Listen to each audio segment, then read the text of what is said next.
जय श्री कृष्ण। आप सभी का मैं शोभा मैराथन क्लासेस के इस परिवार में आपका हार्दिक अभिनंदन करती हूँ।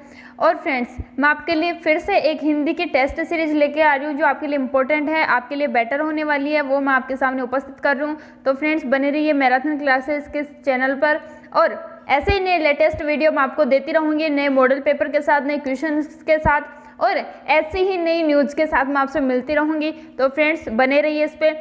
सेकेंड बात, कल का आप मेरा जो वीडियो था उसमें आप लोगों ने बहुत सारा प्यार दिया, मैं आपके लिए इसके लिए तहे दिल से धन्यवाद करती हूँ कि आप लोगों ने उसको इतना कुछ प्यार दिया। दूसरी बात, कुछ लोग ऐसे भी हैं जो इनलीगल कमेंट करते हैं, तो मेरा उनसे मैं बोल दूं, मेरा उनसे कोई फ़र्क नहीं पड़ने वाला। कितने ही कमेंट्स कीजिए, कितना ही कुछ कीजिए, मेरा उस पर कोई फ़र्क नहीं पड़ने वाला, ना ही कुछ और। अगर आप इस चीज़ को लेकर कर रहे हैं कि चलो मैं वीडियो बनाना छोड़ दूंगी या फिर लाइव आना छोड़ दूंगी, तो ये आपकी बहुत बड़ी मूर्खता है। मेरा इससे कोई फ़र्क नहीं पड़ने वाला। और जैसे मैं ऑथेंटिक वीडियोस लेके आ रही हूँ वैसे ही वीडियोस मैं आपके लिए लाती रहूँगी, तो बने रहिए। चलो स्टार्ट करते हैं आज का अपना। इसमें मैंने अलग से, मैं आपको बता दूँ, इसमें अलग से मैंने आंसर वो अलग नहीं किए हैं, क्योंकि मैं देखना चाहती हूँ कि आप कितना क्या इसमें कर सकते हैं और क्या नहीं। तो इसमें आज क्वेश्चंस के आंसर साथ ही रहेंगे, लेकिन आपको इसमें ये करना है कि आपको क्वेश्चंस को ही देखना है, आंसर को नहीं देखना, क्योंकि फिर अलग से मेरे को आंसर की उसमें अपलोड करनी पड़ती है। तो मैंने सोचा डायरेक्टली अपन इसको अपलोड कर देंगे तो बच्चों के पढ़ने में भी थोड़ी आसानी रहेगी। तो स्टार्ट करते हैं। पैसा कमाना एक बात है, पैसा कमाना एक बात है, उसे ठीक तरह से खर्च करना दूसरी बात है। पैसा कमाना एक बात है और उसे सही जगह से ठीक तरह से खर्च करना दूसरी बात है। यह वाक्य है। वाक्य के प्रकार आपको पता है, साधारण, संयुक्त, मिश्र, 3 वाक्य होते हैं। लेकिन इसमें ये पूछ रहे पैसा कमाना एक बात है, उसे ठीक तरह से खर्च करना दूसरी बात है। यह वाक्य कौन सा है? तो कौन सा वाक्य रहेगा? मिश्र वाक्य रहेगा, संयुक्त वाक्य रहेगा, सरल वाक्य रहेगा या युगल वाक्य रहेगा? तो आपको पता होना चाहिए कि जहाँ पर दो वाक्य एक जगह से जुड़े हुए होते हैं वो कौन सा वाक्य होता है? वो संयुक्त वाक्य होता है। तो यहाँ पे बी ऑप्शन आपका राइट आंसर हो जाएगा यहाँ पे, ठीक है। बी ऑप्शन यहाँ पे राइट आंसर हो जाएगा। सेकंड क्वेश्चन अपना आ रहा है, घी का लड्डू टेटा भला का अर्थ क्या होता है? लोकोक्ति मान लीजिए इसको, लोकोक्ति है एक, हिंदी या फिर अपन मान सकते हैं इसको राजस्थानी लोकोक्ति है। तो इसका अर्थ क्या होता है? तो इसका अर्थ आप ध्यान रखिए, ऐसे क्वेश्चंस आजकल एग्जाम्स में बहुत पूछने लगे। घी का टट्टू लेटा भला क्या अर्थ होता है? घी का लड्डू अच्छा होता है, उपयोगी वस्तु हर दिशा में ठीक होती है, घी बहुत महंगा होता है, लड्डू सीधा नहीं होता। ये कौन सा इसमें राइट आंसर होगा? तो आपको पता होना चाहिए। साधारण ये जो वाक्य पूछता है ये तो शायद लोकोक्तियों में कम नहीं आने वाला। यहाँ पर पूछता है किसी एक इम्पोर्टेंट चीज़ के बारे में, वो आपको कुछ लोकोक्ति देता है और उस लोकोक्ति के चक्कर में आपको सही वाक्य पूछता है। तो इसमें बी ऑप्शन राइट आंसर हो जाएगा। दूसरा, उपयोगी वस्तु हर दिशा में ठीक होती है, चाहे वो कहीं कम मिले या ज़्यादा मिले, वो अपने लिए बेटर ही होती है। तो यहाँ पे 2 नंबर का आंसर राइट आंसर हो जाएगा। अगला क्वेश्चन आ रहा है, अशर्फिया लुटे कोयला पर मोहर। अशर्फिया लुटे कोयले पर मोहर का आशय क्या होता है? आपका यहाँ से 1 से 2 क्वेश्चन बनेंगे, क्योंकि आपके हिंदी में जो है राजस्थानी लोकोक्तियाँ हैं। दूसरी बात, आपके राजस्थान जीके में भी राजस्थानी लोकोक्तियाँ जोड़ दी गई हैं। तो आपके लगभग 2 क्वेश्चन यहाँ से क्लियर होने वाले हैं, तो आप बने रहिए यहाँ पे। अशर्फिया लुटे कोयले का मोहर का आशय क्या है? कोयले की रखवाली करना, बेपरवाह हो जाना, महंगी चीज के बजाय सस्ती चीज की परवाह करना, सोने के सिक्के लूटना।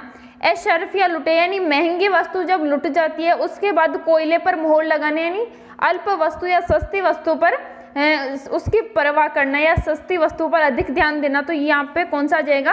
तीसरा ऑप्शन सही हो जाएगा। अगला क्वेश्चन आ रहा है अपना, निम्न शब्द में प्रत्यय नहीं है। कौन से शब्द में पूछ रहा है प्रत्यय? तो मैं आपको बता दूं, हिंदी के प्रत्यय बहुत इजी प्रत्यय हैं, आपको इतना कुछ उसमें नहीं जानने की जरूरत, आसानी से समझ में आता है। लेकिन जो संस्कृत के प्रत्यय हैं वो आपके वहाँ से समझ में नहीं आते, और संस्कृत को आपको विशेष ध्यान देने की जरूरत है। संस्कृत में 2 क्वेश्चन आपके प्रत्यय के पूछे जाते हैं और पूछे ही जाएंगे। 2 क्वेश्चन आपके प्रत्यय के आते हैं तो ध्यान रखना, और 1 प्रत्यय का क्वेश्चन आपके हिंदी में आएगा। पीढ़ियाँ, विशेष, लड़ना या सैकड़ों, कौन सा है? तो कौन सा प्रत्यय का नहीं है? तो नहीं या पूछ रहे, विशेष में कोई प्रत्यय नहीं है। आंसर को मत देखिएगा, आंसर को बिना देखे अपना बताइएगा आंसर की क्या होगा। पीढ़ियों में ओ प्रत्यय है, लड़ना में लड़ना प्रत्यय, लड़ मुख्य क्रिया है, और सॉरी लड़ मूल धातु है या फिर शब्द है, और इसमें ना जो है उसमें प्रत्यय जुड़ा है। सैकड़ों में सैकड़ा, सैकड़ा शब्द है और उसमें ओ प्रत्यय जुड़ा हुआ, तो ये तो प्रत्यय से निर्मित शब्द है, लेकिन विशेष में कोई प्रकार का प्रत्यय नहीं है। विशेष में किसी भी प्रकार का प्रत्यय नहीं है, तो यहाँ पे 2 ऑप्शन राइट आंसर हो जाएगा। नमस्तक में समास है, नमस्तक में कौन सा समास है? एक सेकंड, नमस्तक में कौन सा समास है? नमस्तक कर्मधारय होगा, द्विगु होगा, बहुब्रीहि होगा या द्वंद्व होगा? तो आप बताइए नमस्तक में कौन सा समास है? आप ना इसे गलती बहुत ज़्यादा करते हो, देख लेते हो फटाफट से। नमस्तक में कौन सा समास है? कर्मधारय होगा, द्विगु होगा, बहुब्रीहि होगा, द्वंद्व होगा? तो आपको पता होना चाहिए कर्मधारय में क्या होता है, उपमेय उपमान का संबंध बताया जाता है या विशेषण विशेष्य की उसमें व्याख्या की जाती है। द्विगु में क्या होता है, कोई प्रथम पद संख्यावाची होता है। बहुब्रीहि में अलग अर्थ निकलता है, न कोई पद प्रधान नहीं होता, उसमें कोई अन्य पद प्रधान होता है। द्वंद्व में क्या होता है, दोनों पद प्रधान होते हैं। तो आप बताइए नमस्तक में कौन सा समास है? नमस्तक, नमस्तक का अर्थ क्या होता है? एक तो बोल सकते हैं नमस्तक बिना मस्तक का, और दूसरा अपन बोल सकते हैं नमस्तक सिर को झुकाने के लिए या फिर सिर को झुकाने वाला। तो इसमें कौन सा आ जाएगा? इसमें कर्मधारय भी रहेगा, बहुब्रीहि भी रहेगा। दोनों आपको ऑप्शन में सिर्फ एक ही देगा, आपको दोनों नहीं मिलेंगे। अगर आपको दोनों मिले तो सबसे पहले आपको बहुब्रीहि करना है। अगला क्वेश्चन आ रहा है अपना, संज्ञा नहीं है। संज्ञा के लिए पूछ रहे, संज्ञा कौन सी नहीं है? ओरण, कुआं, लड़ना, जंगल, कौन सी संज्ञा नहीं है? तो आपको पता होना चाहिए कौन सी संज्ञा नहीं है। संज्ञा कौन सी इसमें नहीं है? ओरण है, कुआं है, लड़ना है, जंगल है। तो आपको इजी से पता चल जाएगा, जिसके अंत में ना जुड़ा हुआ होता है वो क्या होती है? वो क्रिया होती है। तो यहाँ पे लड़ना क्या है? लड़ना एक क्रिया है, तो यहाँ पे सी ऑप्शन राइट आंसर हो जाएगा।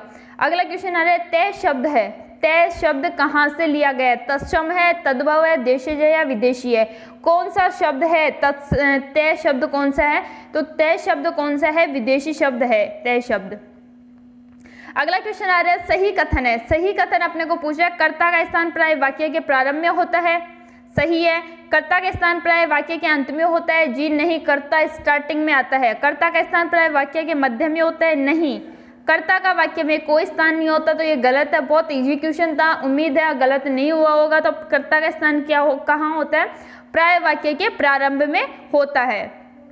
सरल वाक्य है। सरल वाक्य कौन सा है? तो इसमें सरल वाक्य कौन सा है? श्रमिक चम करता है, यहाँ पे श्रम लिखते हैं। श्रमिक श्रम करता है किंतु उसके फल से वंचित रहता है। या श्रमिक है जो कार्य तो करता है लेकिन उसका फल नहीं मिलता। राम और सीता जाते हैं, चाहे सुबह हो जाए, मुझे यह काम पूरा करना है, सो करे जो करे सो भरे, जो करे सो भरे। तो ये तो एक प्रकार की लोकोक्ति हो सकती है। सरल वाक्य क्या होता है? जिसमें साधारण सा उसमें अर्थ समझ में आ जाए और एक ही उपमेय और उपमान हो। तो यहाँ पे कौन सा जाएगा? यहाँ पे राम और सीता जाते हैं। आसानी से समझ में आ रहा है, चलो राम और सीता दोनों साथ साथ जा रहे हैं। लेकिन यहाँ पे किंतु, परंतु, लेकिन, बल्कि ये कौन से में आ जाता है? ये आ जाता है मिश्र वाक्य में। और मुझे यह काम पूरा करना, ये सरल वाक्य में आ जाएगा। ओह सॉरी, एक सेकेंड। अगला क्वेश्चन अपना आ रहा है, निम्न में से प्रेरणार्थक वाक्य है। निम्न में से प्रेरणार्थक वाक्य कौन सा है? हमें राष्ट्रीय संपत्ति की रक्षा करनी चाहिए। इसमें प्रेरणार्थक वाक्य क्या होता है कि जिसमें अपने को प्रेरणा दी जाती है। बहुत इजी क्वेश्चंस हैं, मुझे नहीं लगता यहाँ पे बहुत ज़्यादा आपके कुछ गलत हो रहे होंगे, और वैसे इंपॉर्टेंट भी क्वेश्चन है ये, क्योंकि ऐसे कुछ राजस्थानी शब्द या फिर आपको देशज और विदेशी शब्द दे देता है जो आपके समझ से बाहर होते हैं, तो वहाँ पर आप गलती कर जाते हैं। तो इसमें प्रेरणार्थक वाक्य कौन सा है? हमें राष्ट्रीय संपत्ति की रक्षा करनी चाहिए, हमें राष्ट्रीय संपत्ति की रक्षा करें, हम राष्ट्रीय संपत्ति की रक्षा करते हैं, बच्चों तुम राष्ट्रीय संपत्ति की रक्षा करो। तो इसमें तो क्या हो गई, इसमें तो निर्देश हो गया, इसमें तो क्या हो गया, निर्देश हो गया, और ये कोई इसमें प्रेरणार्थक कार्य नहीं हो रहा। तो यहाँ पर कौन सा आएगा? हमें राष्ट्रीय संपत्ति की रक्षा करनी चाहिए। ए ऑप्शन यहाँ पे राइट आंसर हो रहा है। अगला क्वेश्चन आ रहा है अपना, बच्चों में स्वाध्याय की आदत विकसित करने के लिए किस वचन का सर्वाधिक महत्व है? बच्चों में स्वाध्याय की आदत विकसित करने के लिए किस वचन का सर्वाधिक महत्व है? अनुकरण वाचन, वचन नहीं आएगा यहाँ पे, वाचन आएगा। किस वाचन का सर्वाधिक महत्व है? सहस्वर वाचन, मौन वाचन या सामूहिक वाचन? तो आपको पता है स्वाध्याय की आदत विकसित करने के लिए और अधिक अर्थ ग्रहण करने के लिए, उसको अच्छी तरह से समझने के लिए कौन सा आता है? वो आता है मौन वाचन। उसमें मौन वाचन का कार्य अधिक होता है। तो यहाँ पे कौन सा आ जाएगा? तीसरा ऑप्शन मौन वाचन। मौन वाचन आपको पूछे कितने प्रकार का होता है? मौन वाचन भी आपका 3 प्रकार का होता है, सामान्य मौन वाचन, द्रुत मौन वाचन और गंभीर मौन वाचन। ये 3 प्रकार का मौन वाचन होता है। अगला क्वेश्चन आ रहा है अपना, गद्य शिक्षण में किस विशिष्ट उद्देश्य हेतु भाषिक तत्वों एवं विषय वस्तु का ज्ञान कराया जाता है? गद्य शिक्षण के आप पूछ रहे हैं आपको गद्य शिक्षण में क्या होता है? तो गद्य शिक्षण में विशिष्ट उद्देश्य होते हैं, जो भाषा के तत्वों और विषय वस्तु का ज्ञान करवाया जाता है, वो कौन से में आता है? तो आपको पता होना चाहिए वो कौन से में आता है। इसमें कुछ डेफिनेशन देने की जरूरत नहीं है, वो ज्ञानात्मक में आता है। अवबोधात्मक क्या होता है कि अपन स्मृति के आधार पर किसी चीज की रचना करते हैं, वो अवबोधात्मक आ जाता है। अभिरुचि, अपन सीखने में किस चीज में अधिक रुचि दिखा रहे हैं, वो अपनी रुचि हो जाती है। और कौशल, किसी चीज को बनाने और उसका अधिक विकास करने के लिए क्या होता है? तो वो कौशल में आता है।